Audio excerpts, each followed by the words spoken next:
గతంలో పవన్ కళ్యాణ్ గారు 2019 అమరావతిలో బలవంతంగా రైతుల దగ్గర నుంచి భూసేకరణ జరిగితే మేము అంగీకరించాం, మేము దానికి వ్యతిరేకంగా ఉంటాం, దానికి అనుకూలంగా ఏదైతే రైతుల కోసం మేము పోరాడతాం, ఖచ్చితంగా ఈ ప్రభుత్వం అనేది అమరావతిలో దౌర్జన్యం చేస్తూ ఉందని చెప్పి సీరియస్గా పెద్ద పెద్ద మాటలు మాట్లాడారు. ఇక అమరావతిని గేటెడ్ కమ్యూనిటీతో పోల్చారు. బహుశా అమరావతిని మన రాష్ట్ర రాజకీయాల్లో నాయకులు ఎవరైతే రాజకీయ నాయకులు ఉంటారో వాళ్ళల్లో అందరికంటే కూడా ఎక్కువ విమర్శించింది మాత్రం పవన్ కళ్యాణ్ గారు. ఇప్పటికీ ఆ వీడియోలు చూసి మనం చూడొచ్చు. ఇక ఈరోజు అమరావతి ప్రాంతంలో మహిళా రైతులు లేకపోతే సామాన్య రైతులు పొలాల్లో దౌర్జన్యంగా వాళ్ళ భూములు లాక్కొని కనీసం ఎట్లా ట్రీట్ చేశారంటే పోలీసుల చేత వాళ్ళు నెట్టివేసి ప్రోగ్రాం చేసి జేసీబీలు తీసుకొచ్చి పంట పొలాన్ని మొత్తం చదును చేసేసి నాశనం చేసేసి అక్కడ ఏదైనా రూమ్లు ఉంటాయి పగలగొట్టేసి ఆ రైతుల అరణ్య రోదన వాళ్ళు కళ్ళమ్మ నీళ్ళు వస్తున్నా కూడా పట్టించుకోవాలి. గతంలో ఇదే పవన్ కళ్యాణ్ గారు అమరావతి పేరిట బలవంత భూసేకరణ జరిగితే మేము అంగీకరించము అని చెప్పి అక్కడికి వెళ్ళి పెరుగన్నం తిని రైతులతోటి ముచ్చటిచ్చి ఆ తర్వాత అమరావతి పేరు మీద జరుగుతున్న అన్యాయాలను అందరిని క్వశ్చన్ చేసి పెద్ద ఎత్తున మాట్లాడి ఈరోజు ఎందుకు పవన్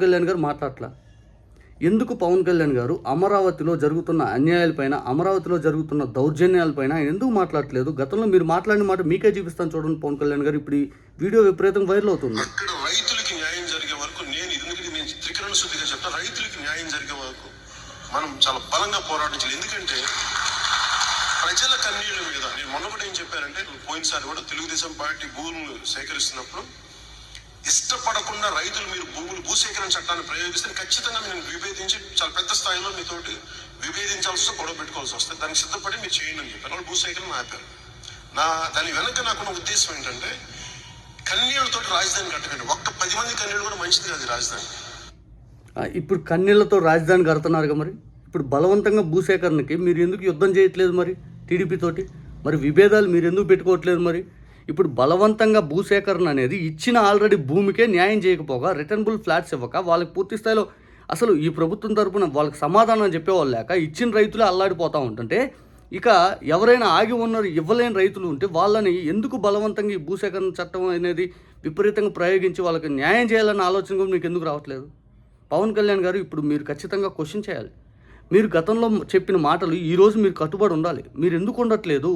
ఈరోజు ఒక మాట, రేపు ఒక మాట, ఎల్లుండి ఒక మాట, ఇవన్నీ ఇంతేనా? తెలుగుదేశం పార్టీ పూర్తి స్థాయిలో మిమ్మల్ని ఈ రేంజ్లో ఇట్లాగే ఉండాలి 5 అని చెప్పి ఇంత మౌలు చేసేసిందా? మీకు ఎందుకు ప్రజా సమస్యలు ఇప్పుడు కనపట్లేదు?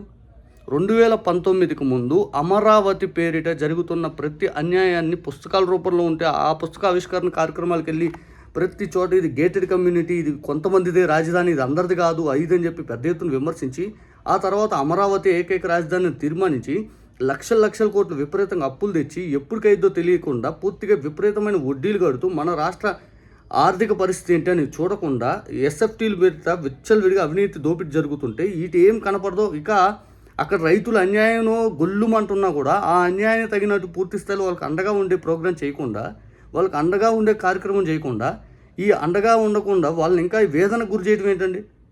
ఆ రామారావు అనే రైతు కష్టం చెప్పుకుంటూ మంత్రి నారాయణ ముందు కుప్పకూలిపోయాడు, గుండెపోటు వచ్చి చనిపోయి. ఇంకా సెకండ్ ఫేజ్ ల్యాండ్ పూలింగ్ కావాలి, థర్డ్ ఫేజ్ అంటారు, ఎన్ని ఫేజులో ఏమో ఇప్పుడల్లా మీ విధానాలు ఆగేటట్టు కనపట్లేదు.